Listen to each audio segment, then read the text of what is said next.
Hello, everyone. Welcome to our webinar, Strong Women in IT. Today, we are discussing extremely important topic. Today, the economic situation is really dynamic, so we decided to talk about sales management nowadays. How our strong women in IT are running their businesses, how they sell, what do they do right now to increase their business. And we decided to invite wonderful women, Tamara from Mid Sales and Raluca from Druid AI, to present how exactly they are selling, how they prepare their businesses for the situation that is going to happen, what that is happening right now. So maybe let's start with presenting our wonderful guests. So Tamara, can you tell us more about your business? What are you doing? What's your position? Sure, Anita, thank you for the introduction. Hello, everyone. So my name is Tamara. I'm the co-founder and managing director of Meet Sales. Meet Sales is a software company. We build the only headless video web application for the B2B sales team. And basically, our angle is full focus on video commerce and kind of enhancing the omni-channel sales strategies in nowadays business. I think that's it. Thank you. Raluca, tell us more about your business. Hi, everyone. It's very nice to have this discussion in front of you today with these wonderful ladies. I'm currently, for the last 3.5 years, been part of the sales team of Druid AI as a global sales director. So I've been there not necessarily at the beginning of the company, but at the beginning of the sales process. So I can give you a lot of, let's say, tips and tricks on how we actually managed to survive the last 3 years when it came to sales. What Druid AI is doing, in just a couple of words, we have created an AI, so an artificial intelligence platform that uses the power of conversation to actually automate processes via chatbots.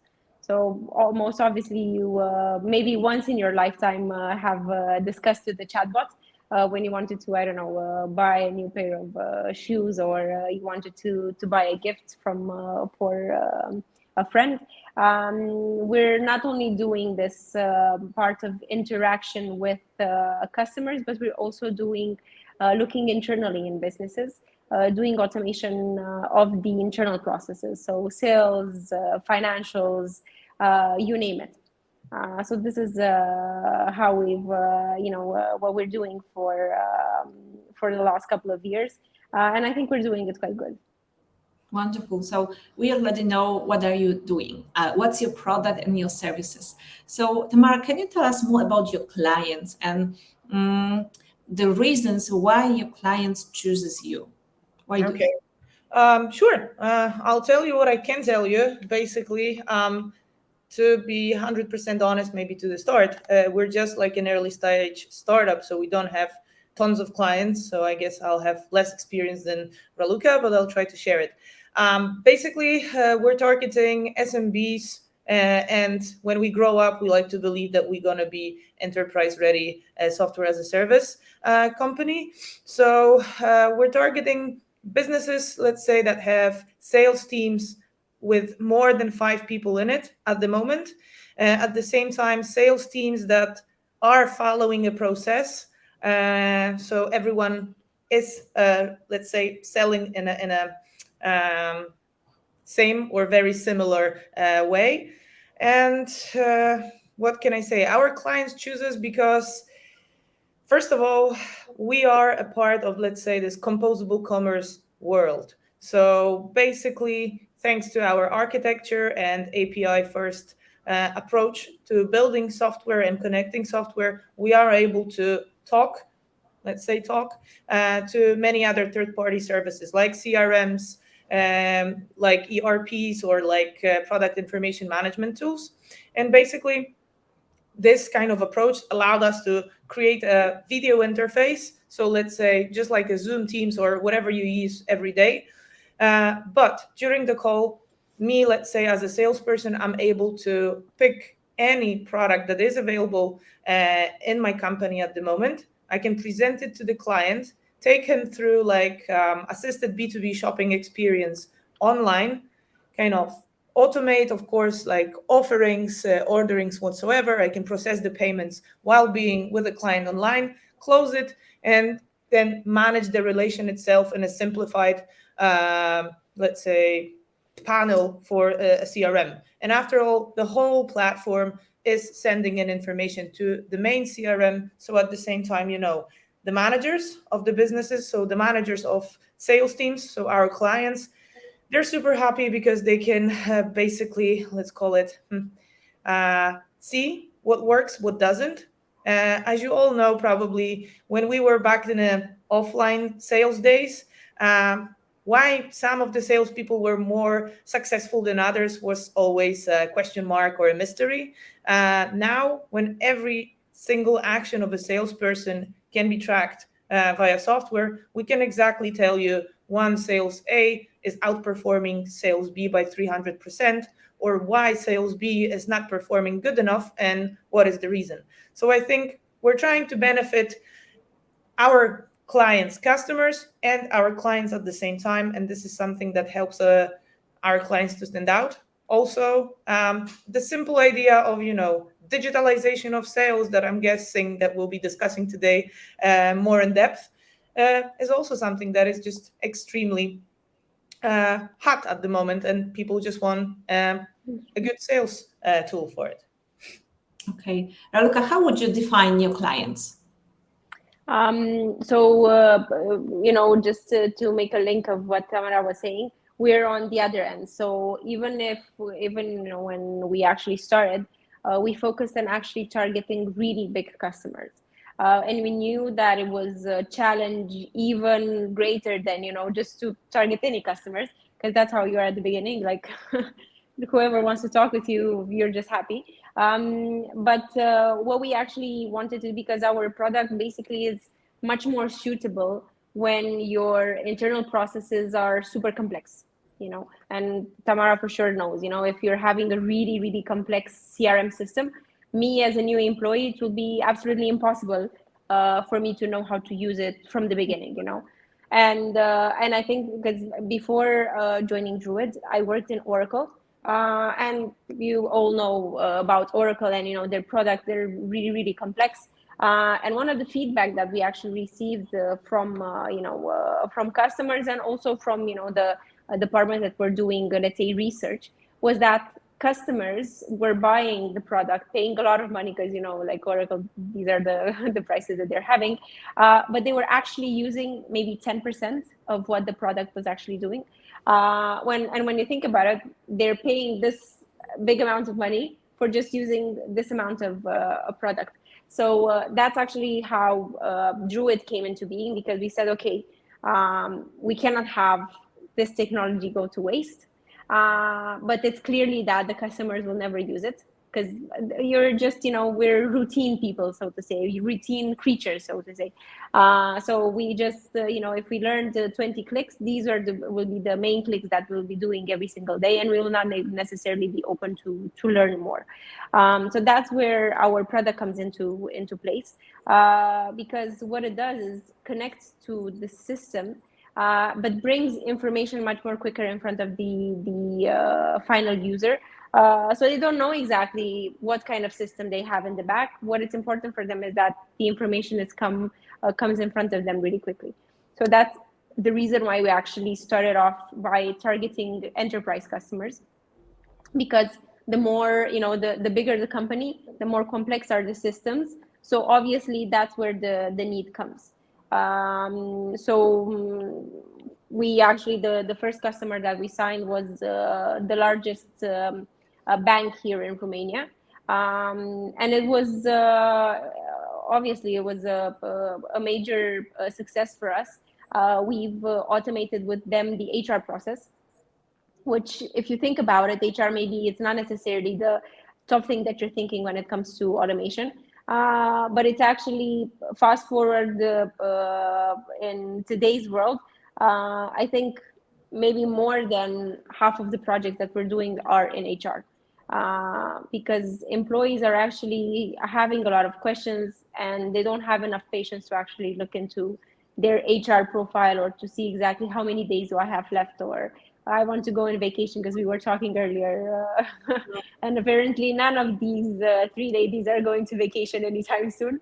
But if we were going in vacation, then it would be much easier to just write in a chat exactly how you would write to a friend.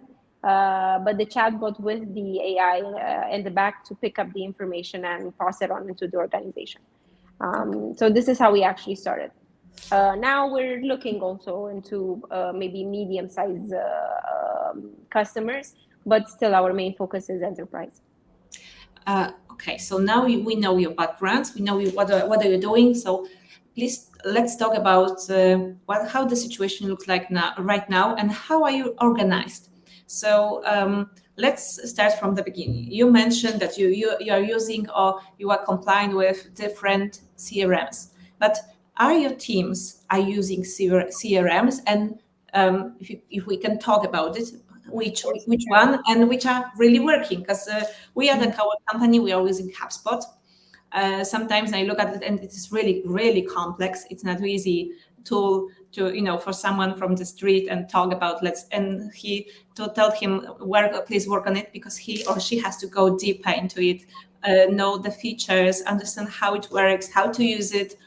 And sometimes this is for us a barrier for someone who hasn't worked with it to start. Which tool you are using right now?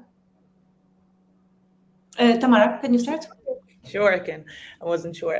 Okay, yeah. This is actually an interesting piece of it, of the conversation, I believe, because CRM in my sales career overall, not only in meat sales, always been an issue. Just like you say, like HubSpot is large, Salesforce is scary, yeah. And then I remember, like in the previous jobs when we had like a bigger sales teams, we were even using something super simple like Streak. So an add-on for Google, for the G Suite.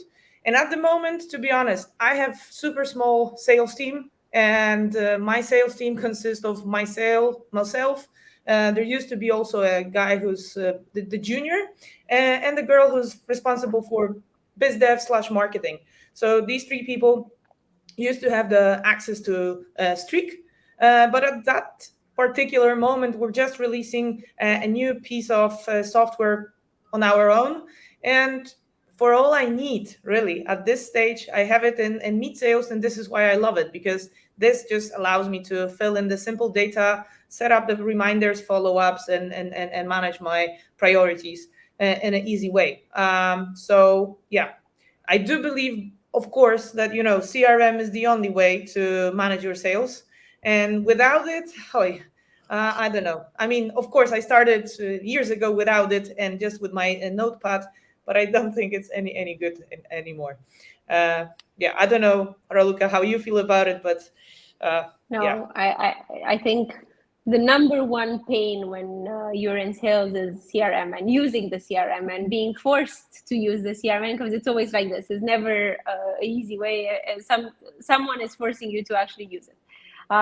With us, obviously, I started off on being the only sales 3 years ago. Needless to say, I didn't need the CRM because Excel was my one true love. And then when we actually started to hire people in the sales team, there was a bit of a clash, and I think it still is at this point as well. We are using HubSpot, but there is a bit of let's say struggle, because salespeople, as you know, the whole mentality of a salesperson is to not have patience and to be really fast in whatever they're doing, at least the good ones. And you all the time have this feeling that the CRM is bringing you down or slowing you down, because you need to do the operational part of the sales that you love, and now we're still having this struggle, because we started off with Excel, and then we added new people in the team. And the transition between Excel and HubSpot was a bit rough.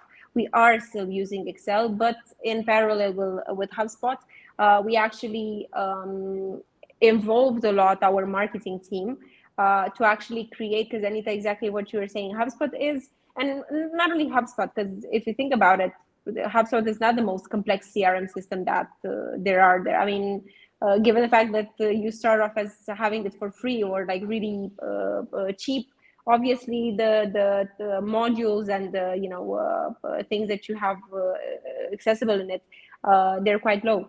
But it's just the fact that you need to all the time be very organized and adding everything. And I think organization and sales teams don't necessarily go hand in hand.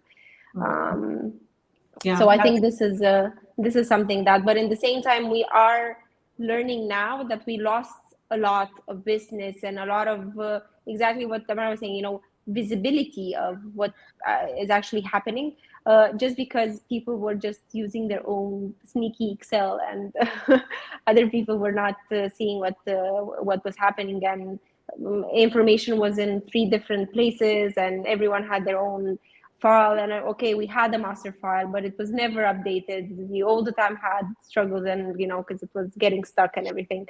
Now we're actually, given the fact that we want to grow, growth happens with this organization and with putting everything into place and having visibility with everything. And this is where we are right now, and trying to, if you're having a good CRM system and you have everything updated there, then marketing goes well, then everything goes well. They're quite related. I asked this question about the CRM because, as you mentioned, Raluca, sales needs to be managed. Sales needs to be watched.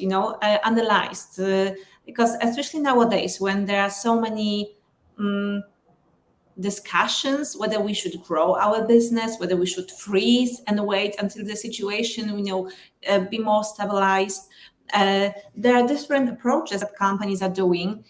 So nowadays you cannot afford to simply lose clients. You cannot afford to lose potential cooperation. So that was the first question connected with the other.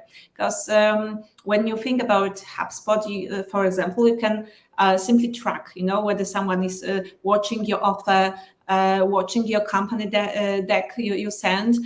So how do you usually find new leads? How you usually find new prospects that you can present your offer? Raluca, can you start? Yeah. So obviously this is the number one challenge when it comes to sales, finding new leads. For us, we're having actually 3 directions when it comes to sales, because we have already our customer list, so existing customers that we're constantly doing upselling, because the technology allows us to actually have that. Then we're doing a lot of sales through partners. And this is one of the, let's say, steps that we took in order to grow really fast, because we understood that with no matter how big the sales internal sales team, you can grow from here to here. If you're having partners that are worldwide and they're using their sales team, you can grow from here to here. So this was a change that we have done. From the lead perspective, here is a mix.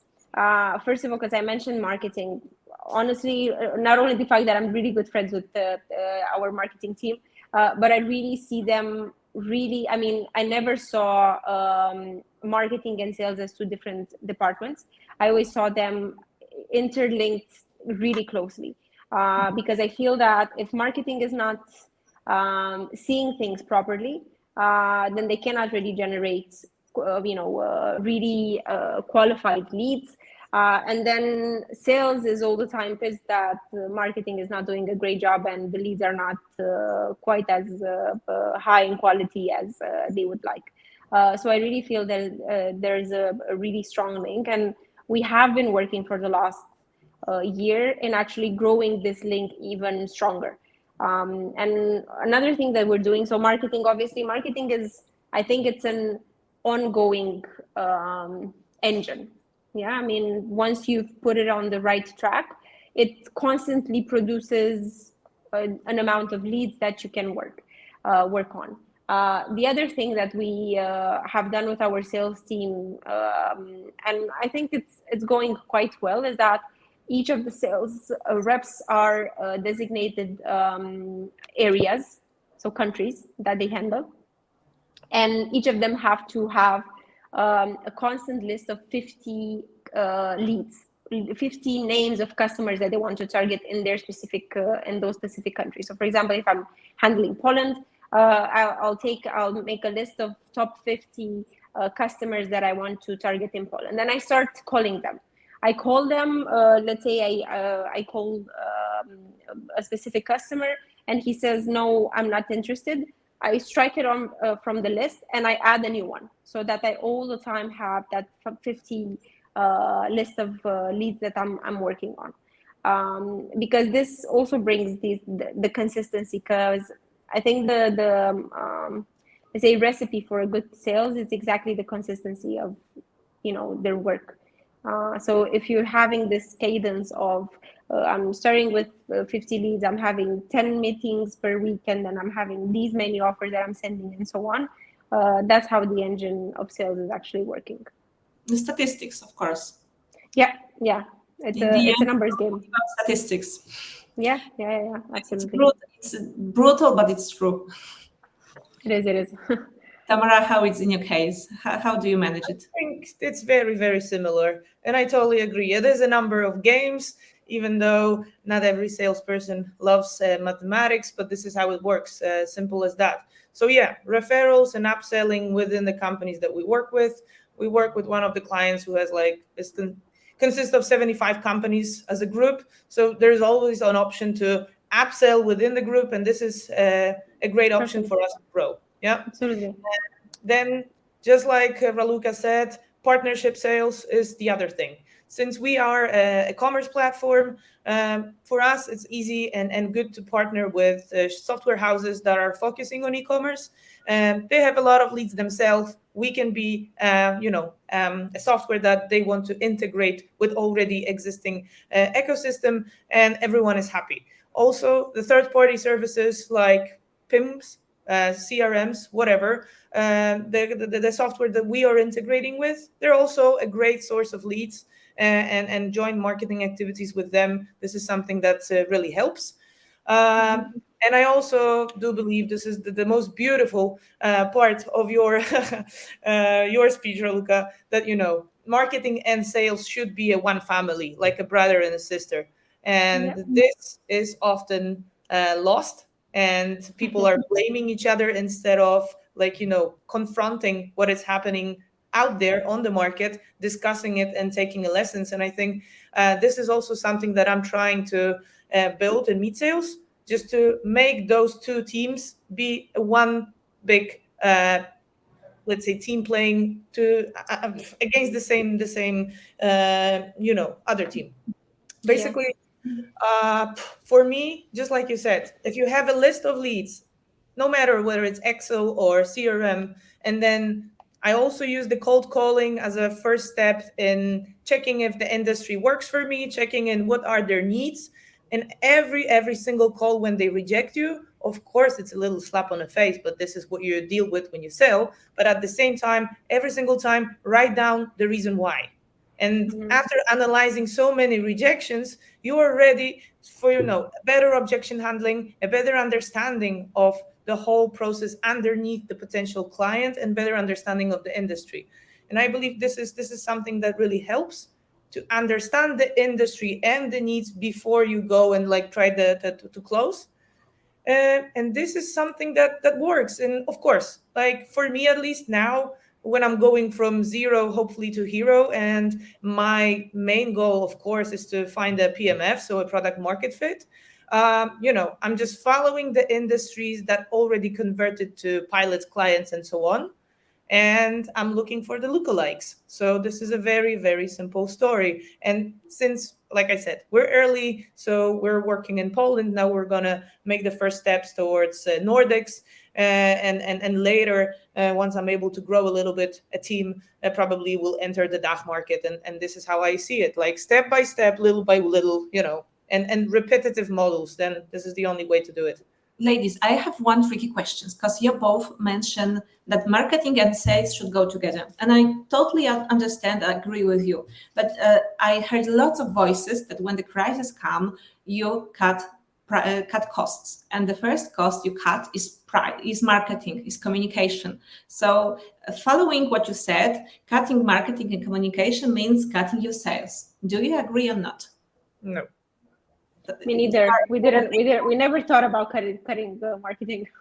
Same here. I can cut the sales and optimize the costs related to running a sales team, but optimizing marketing, whatever it takes, maybe, but not cutting the marketing, because without the visibility, without paid marketing, without like content, whatever, you're just not out there. And this is something that is extremely, in my opinion, required and necessary to run a successful sales. You can go. Well, I would say this is an example that I always use when I talk to clients. To be able to pay for needs of one salesperson who's like an offline field salesperson, you need to have a leasing for a car, you need to pay the petrol, and you need to budget for meetings. So let's say on average, it's 2,000 euro per sales in a company, while using meet sales is like 1/20th of it, and it gives you just a virtual space. When you meet the clients, you don't need to take them for fancy dinners, you don't need to drive there half a day, waste your time, just bum bum bum bum bum. You're optimizing the sales process instead of cutting the marketing. This is my, of course, opinion, and then I'm happy to hear, Raluca, what you have on it. Yeah, I think a good salesperson can actually do a lot in a team, but it will be very hard, because this was the discussion that in the morning we had during our marketing, our sales meeting, because given the fact that it's the middle of the year, we said, okay, this is what we've done so far, let's see how we can improve for the next half a year. And this was something that we looked a lot into, to see exactly how can we optimize being visible, and what are the needs of the sales team from the marketing team. And I really do believe that a salesperson can do wonders if he has a marketing behind, because if you have like the right materials, industry specific materials that you can send to the customer, you're already 20% close to closing the deal. If you're having the right targeting and really qualified leads, then your job is much easier. So I really do believe marketing is important. But yes, Anita, at the same time, I do agree with you that usually this is what's happening. People look into marketing and say, marketing team is coming with those crazy demands for budgets to do campaigns, and we don't have money. But this is, I think, why it happened is that marketing is quite a trial and error kind of job. I mean, you can try a campaign and maybe it generates 100 leads, maybe it generates 0 because it was not the industry that was a good fit for you. So that's why I think the people are kind of looking skeptical when it comes to marketing. Maybe they're the first people to go. But when Druid,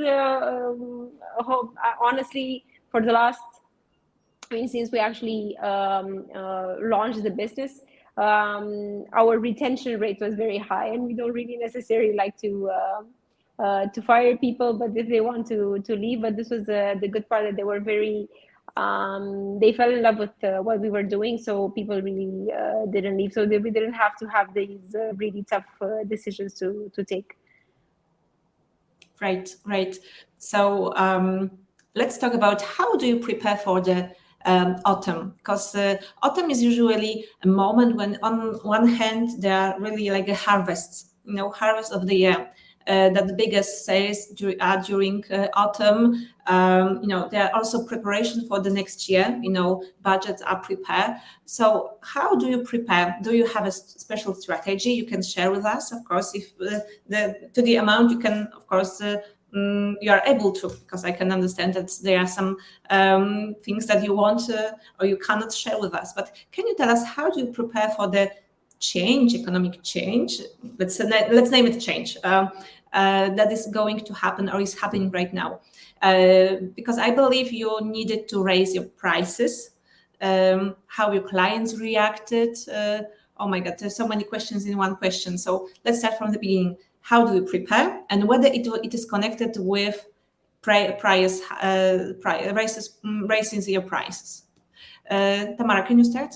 Sure, I can. Yeah, I mean, from my perspective, this is the most exciting, probably, and maybe scary at the same time, just because we're just about to launch like the sufficient MVP, and this is our times really to start sales big time. And yes, of course, I do have a strategy for the upcoming 4 months. As you said, this is the harvest time, and especially when it comes to commerce and the industry, this is the times when people are getting ready, and I'm just here to help them and enable them make more business online using our platform. But speaking of how do we prepare, what's the secret sauce? I do believe that something that I already saw that told you, and also Raluca was saying that first of all, you have to know basic things like who you're selling to, who's your persona, identify the industries that you want to follow, make sure that the pipeline of potential leads or even the database that you're going to be going through the cold calling is full. And then every single call, every single like cold mailing campaign that we also use is a learning. And again, we already mentioned marketing is like a huge umbrella term, let's say, and a lot can hide there. But what is most important, in my opinion, of course, for the sales and marketing, make it data driven. Like, yes, you do the A/B testing. Yes, you test like campaigns in various markets and various settings, but just keep the outcomes there and try to compare them. Try to go through whatever, like rationale behind it, why it happens, what can work, and how to scale it. And that's it. Pretty much the secret sauce that we're following here. At the same time, I believe that we're just in this funny times that being out there for their clients, at least from our perspective, because of course we're the software. We're out there for people, yeah. So we need to just listen to their needs and help them to achieve their goals, not ours. Not be a pushy salesy, but just try to give them a helping hand and achieve what they're looking for. Try to analyze their pain points and just address how you can help. And this is exactly who we are, how we approach it, and this is actually how I see it, of course. Yeah, persistence. Persistence. Oi, persistence. Very sometimes boring, but persistence. Yeah, Raluca, this is the same in your case. For us, it's a bit. I'll give a very unpopular, let's say, thought, but for us, it doesn't really necessarily. I mean, we don't look. Okay, it's autumn, it's summer, it's so we don't necessarily look at the periods of time because we focus on a monthly target.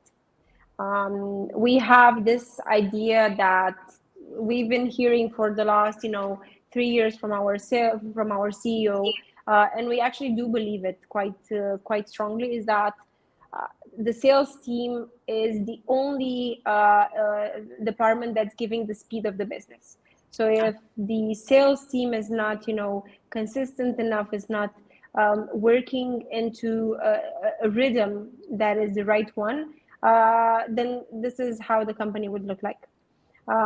So from this, having this idea in mind, that's the reason why we never think about, okay, it's autumn. I mean, we had this discussion, and obviously, salespeople were saying, yeah, but it's August, it's holidays month, it will be a slow month. And our CEO saying, it doesn't matter. I mean, it's a month as any month.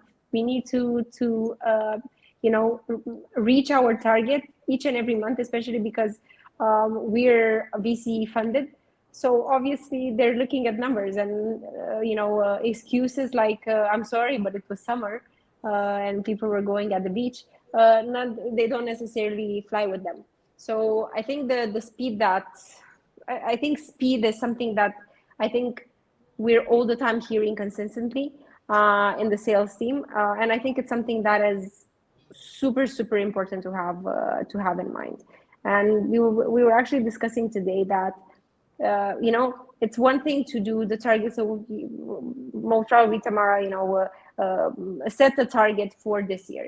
She wants to finish this year in December with an amount of money with her business. We're doing the same. And if you think about it, you can say, okay, I'm not finishing it in, reaching it in December. I'll reach it in March. It's the same, right? I mean, the value of the company, it will be the same in March versus December because it's the same target that I reached. But basically, the value of your business is not actually reaching that number, is actually given by the speed until you reach the number. When it comes to VCs, because we're both us, Druid and Meat Sales, we're startups, in different stages, but we're still in the same in the same pool of startups. And I think this is the most important, how we can convince VCs that they should be throwing money in us. And I think speed is something that we're doing constantly. So for us, if it's autumn, it's a month as every month. Of course. Yes, so great. Honestly, that's the answer I was looking for, and I'm grateful for for your for your honesty. So let's go deeper. So how do you look for leads? Do you call them? Raluca, you mentioned that you call. So do you just Google and search for phone number and dial in and call and hello, I'm Raluca from Druid AI. How do you look for leads? Your strategy. We're I think calling people by their number and everything. I think it's a bit GDPR and compliant. Yeah. So damn it for those legislations that are ruining the sales process. But no, we're working a lot with LinkedIn. So Sales Navigator, we're contacting the people that we want to, and actually building those leads of the list of leads with the help of LinkedIn, because I think it's very valuable. You see exactly what their activity was. I can see that Tamara is a very huge fan of AI.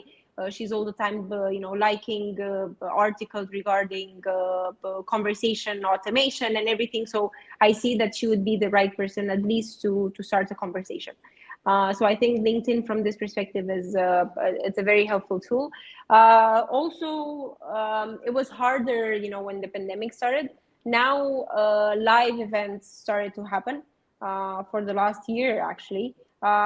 So good old-fashioned networking and conferences, I think they're a great source of finding leads, and we're doing that. And our sales team is constantly flying to different countries and conferences that we're participating in.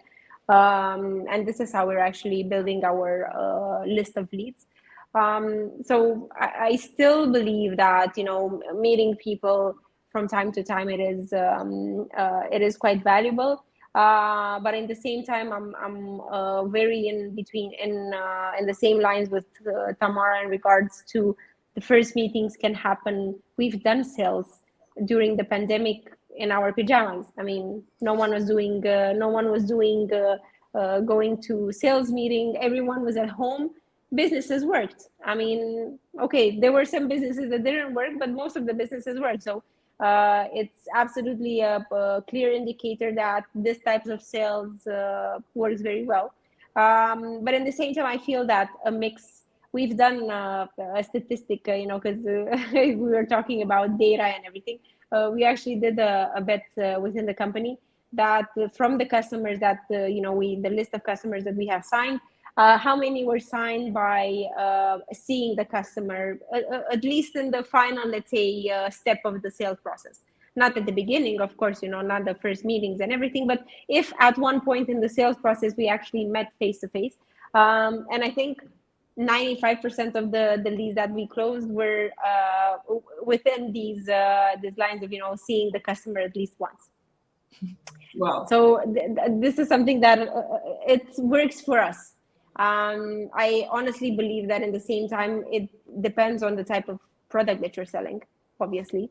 But for us, this was a strategy that worked, at least to show the customer, look, we did the effort to show up, to be here, to bring a pre-sales, a technical person with us, to show you everything that we're having. Then it's your decision what you want to do. but it talks a bit about the commitment maybe that you're showing in front of the customers. But obviously you're not doing with all the customers, you're doing it with the customers that let's say are much more valuable or you want them in your portfolio. In a sec, I will show you what we are doing at our agency, that we are doing for our clients, how we help them generate new leads. But first, I asked Tamara, how do you generate new leads? How is your way to find and fill in the pipeline that is full all the time? I don't think I'm going to add anything specific here. It's kind of similar, and let's leave the GDPR on the side. But yes, we do the cold calling. We create the databases. We kind of look for clients from the industries, create the databases, and then we just cold call them and try to get in touch with the personas that we're interested in. And this is like the first step of validation. Once we know that the market has the potential, I also do follow, like lead nurturing and awareness campaigns via LinkedIn. And I do believe it is an amazing source. However, my observation is that recently LinkedIn became less, it's not converting as well as it used to. And this is the observation that we have. At the same time, I'm very, very shocked that cold mailing, we're using Apollo as a tool because you can profile actually the industries and people you want, even get some context to. It's a nice tool, highly recommended. Writing it down. I see. That's good. I can share something with you, Raluca. And then actually we were surprised because several campaigns were just converting super well. I haven't seen such a conversions in times, like in years. The first mails open rate was like 61.5%, 63. So, these things, I think I haven't seen them happening for a long time. And I think there is a little, let's say, swap in what works, what doesn't. For us, I don't know if Druid does the same thing, but we're also using like catalogs.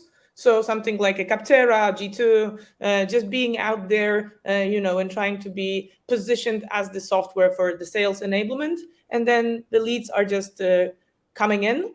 And what else? Of course, from time to time, we're testing some paid campaigns on Google. Nothing, crazy here. And of course, networking is my favorite part in general. So using my network, sometimes also using the network of my investors, the current clients who are recommending us, going on the events that make sense, but you still need to remember to pick wisely. And this is a basic, let's say, bingo. And that's it. I think that's more or less it. We do one more thing, because we often work as an agency with our clients' sales department.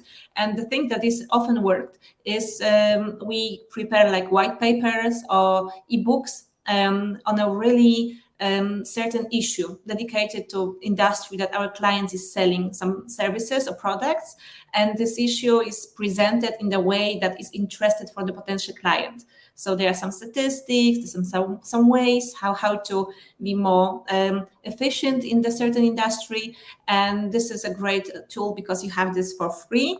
You agree to receive information from the client after downloading the report or this white paper. So this is like a content marketing lead generation. And this is really successful because you have people extremely interested what are you doing. You can invite them to the webinar where you present all the information that you mentioned in the ebook or this white paper.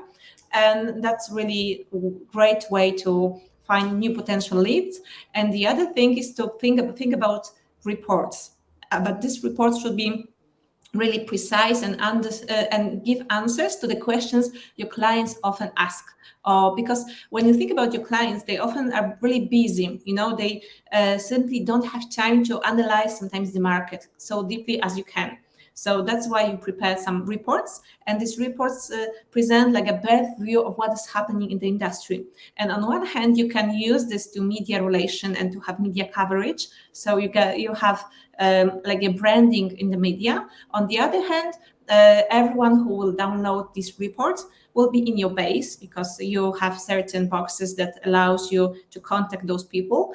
And that's also a perfect solution on one hand to find people extremely interested in what are you doing, but on the other hand to create some like community around what are you doing. And building a community is something really interesting. We do a lot of with Web3 companies or Web3 industry, and this industry is totally based on communities. And I wait till the clients from different e-commerce, maybe robotics, analytics, etc., will finally go into this. Think how to create a community around their product.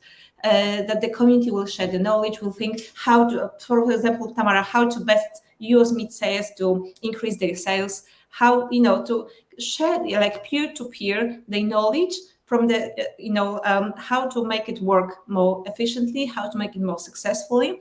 So please think that's maybe this is a task for you. Think how you can create a community around your company of potential clients, of potential people interested in your industry, because this will be also great for employee branding solution to attract more great potential employees to your business. Because in Web3, this is a great generator of leads and potential clients. And I still wait when someone will finally understand that this is a great way to take from this industry into ours. But you have to think how, and that's the tricky part. And this is for me. This is just an idea. But let's go deeper. How long does your process from calling, finding the potential leads until the contract signing lasts? Is it 1 month? Is it 1 week? Or is it half a year? Raluca, also maybe Tamara, you would like to start. No, it's okay, you can go. Okay, so maybe Tamara, let's start. Okay, me. Sorry, I said that let the experience start. Sorry, Raluca. I'll be super quick because we didn't do that many sales, and by closing the whole journey, I think it's quite logic. The bigger the company, the longer the process. We had the process that took us 1 month, and that was quick. From cold calling to closing, signing a deal, and kicking off. Meet sales on their website and letting them go. And at the same time, it can take like 3 to 6 months, sometimes even 9, to close like a really big company, like a corporate client, just because the procedures, the administration, the IT, the legal, of course, we're a startup, we can run fast, but our clients not necessarily are that lean and small, and everything takes time. So this is my experience. I'm interested in yours, Raluca, because you work with enterprise, huh? For us, we have like a motto that we go, and we try to follow it as much as possible, is that if a customer doesn't take a decision of saying, yes, we will continue with your product, and we can actually start the whole procedures in 1 month, that's not a hot lead, no matter whatever the sales person is saying. I mean, if the customer doesn't say in 1 month after seeing the product, after they're having the discussions and everything, saying, yes, we have decided we can start, the contracting process, because it's true, Tamara's right. You have customers that sign in 1 week because they're lean or something, and, they're not quite big. And then the, legal team is one person, and then the, CEO signs very quickly. But also you have corporations that, we sign contracts in 1 year, even though the decision happened in the first month, but then, the whole contracting and legal and GDPR and then compliance and then security and then all of the above took so long. But I think this is something that everyone has to have in mind, that if the customer, says, okay, we want to see more of the product, we want to let's do another presentation and so on, and this takes a lot of time, chances are you're never getting to the point where you're actually signing the contract. And this was something that we actually felt on our skin, release that we were, and potential customers, that we felt that we're closing them, we were announcing it to everyone and everything, and in the end, we were not closing because we didn't read the room quite well. So for us, I mean, corporations, there are some that are, Anita, you were saying about budgeting. Yeah, there's some customers that you meet them exactly at the right time and they said, okay, I want this product as fast as possible. I'll take the decision in 1 week, and then everything goes really quickly. And so there's not necessarily like a rule that if you're a corporation or a big company, it takes this long. But I think not the eye should not be necessarily on the signing of the contract, but to actually the commitment of the customer. And then the signing and everything, that's just the bureaucracy and sales ops. It's not necessarily sales anymore. Okay, so I think we go almost all the whole process of the sales. So from finding the right client, finding the right tool, finding the right time. So even you pitched our product, your product here. So I think all our listeners will have like in a nutshell, how to think about sales. So we are coming to the end. So one of the last questions that I want to ask you is, why sales? Why do you like sales? Because I can imagine that we wouldn't be working in this industry without it.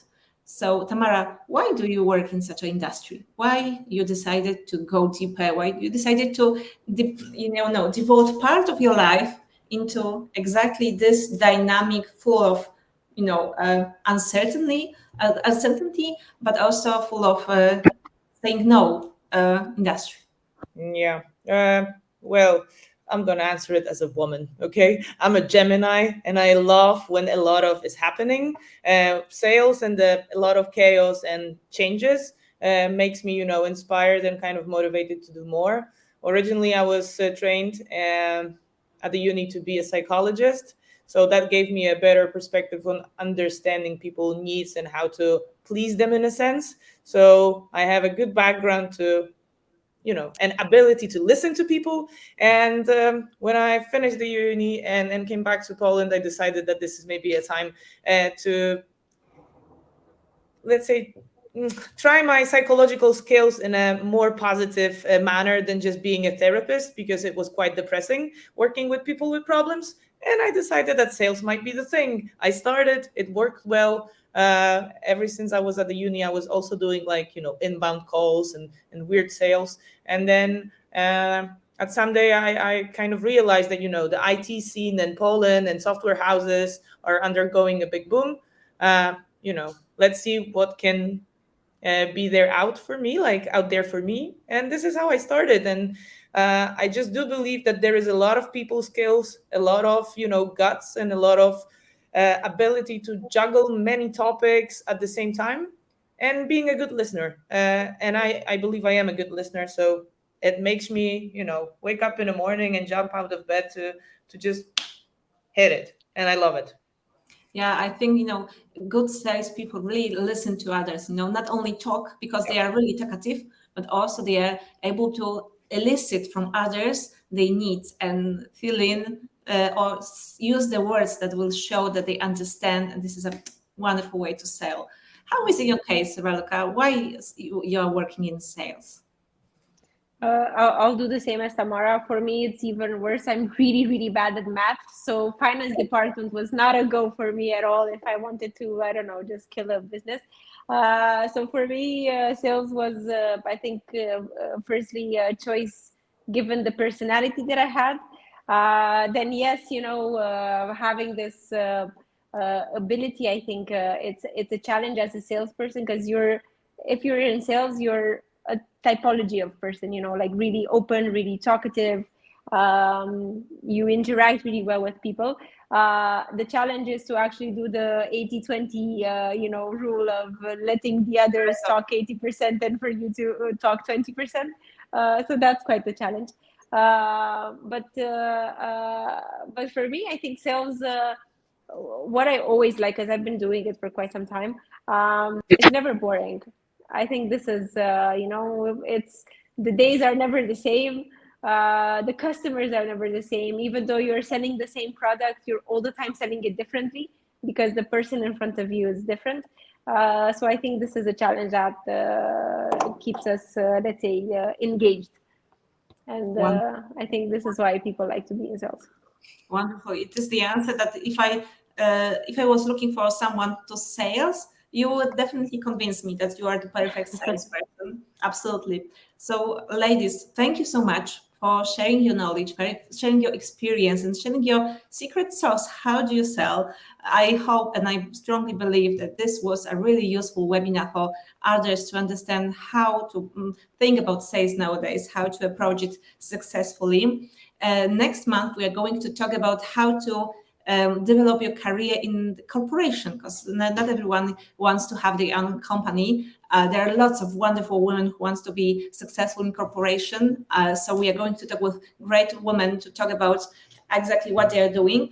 And once again, Tamara, Raluca, thank you so much. I wish you lots of sales, really rapid sales, really fast from the first email call or whatever you are doing. And thank you.